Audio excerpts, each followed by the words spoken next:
இந்த மக்கள் வந்து கிட்டத்தட்ட ஒரு 7-8 மாதம் ஆயிருக்குமா நீங்கள் இருக்குமா? அப்போ இடிக்கிறேன் அப்படி இப்படின்னு சொல்லும்போது அவங்க எல்லாரும் அப்ளிகேஷனு ஃபோட்டோவோட கொடுங்கம்மா. அவங்களுக்கு என்ன டவுட்னா, வீட்டை இடிச்சுட்டு வேறு யாராருக்கோ கொடுத்துட்டா நாங்கள் எங்கே போவோம் அப்படின்னு டவுட். அப்போ வீடு இருக்கிறவங்களெல்லாம் வந்து அந்த அப்ளிகேஷன் எடுத்து எல்லாம் கொண்டாந்து கொடுப்பாங்க.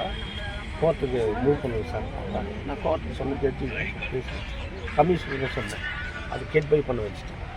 ஓகே, இப்போது கவர்மெண்ட் ஒரு ஸ்கீம் கொடுத்துருக்குது, எம்எல்ஏவும் அந்த இடத்துல வீடு கட்டி விடுங்கன்னு சொல்லிக்கிறாங்க. அரசியலில் வந்து எனக்கு காங்கிரஸுக்கு எதிரி அப்படின்றதெல்லாம் கிடையாது. மக்களுக்கு நல்லது போகும்போதோ அவங்களுக்கு நான் கோஆப்ரேட் பண்ணுவேன். அவங்க வீடு கட்டி கொடுக்குறேன்னு சொல்கிறாங்க. அதுக்கு நான் என்ன பண்ணேன், இடிச்சுட்டா எங்கே போவாங்க, அதுக்கு ஆல்டர்னேட் அவங்களுக்கு அதே இடத்துல ஒரு ஷெல்டர் போட்டு கொடுங்க, தற்காலிகமாக அவங்க தங்குறதுக்கு ஒரு இடம் கொடுங்க. அப்புறம் இடிச்சுட்டு இந்த அப்ளிகேஷன் இருக்கிறவங்களுக்கு மட்டும்தான் அந்த வீடு கொடுக்கணும். ஏன்னா நான் இந்த இப்போ பஞ்சாயத்து மெம்பர், இந்த கவுன்சிலரு, இது அவங்க 10 இடத்துக்கு நான் அந்த ஜனங்க எங்கே போவாங்க, அதில் இருக்கிறவங்களுக்கு கொடு அப்படின்னு ஏற்கனவே சொல்லி வச்சுருக்கேன்.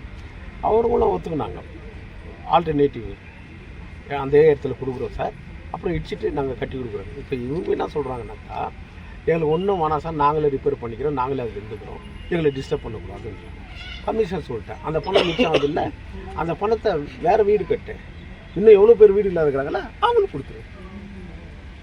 இப்போ எவ்வளோ பேருக்கு அப்ளிகேஷன் கொடுத்துருக்காங்க சார்? 160 கொடுத்துக்குறாங்க. அவ்வளோவும் கொடுத்துட்டேன். சரிங்க. கமிஷன் டேபிள் அது என்டாஸ்மெண்ட் பண்ணி கொடுத்துருவோம். அதுக்கு மேலே அரசாங்கம் என்ன நடவடிக்கை எடுக்கிறாங்களோ அதுக்கு நான் பொறுப்பு. ஏன்னா நான் பதவியில் இல்லை, மக்களுக்கு செய்யணுன்றதுக்காக நான் வந்தேன். அடுத்து ஃபர்தராக இப்போது அவங்க ஸ்டார்ட் பண்ணியிருக்காங்க வேலைங்க, இவங்களுக்கு எதுவும் தொந்தரவாகாத இது பண்ணுறாங்களா? இல்லை, நான் சொல்லிட்டேன். அவங்க சொன்னதை நீ டிசிக்கு சொல்லிவிடுன்னு. அது கமிஷனருடைய டியூட்டி, டிசிக்கு சொல்ல வேண்டியது டியூட்டி. அரசாங்கம் என்ன எடுக்கிறாங்களோ அது அவங்களுக்கு தெரியும். நான் இல்லைன்னா கூட 1000 பேர்கிட்ட அவங்க போய் அதை எப்படி சமாளிக்கணும்னு அவங்களுக்கு தெரியும். அது சமாளிக்கிறாங்கன்னு இல்லையோன்னு மேலே தெரியும். சொல்ல வேண்டியது என் கடமை, செய்ய வேண்டியது. Okay, thank you sir. தேங்க்யூ.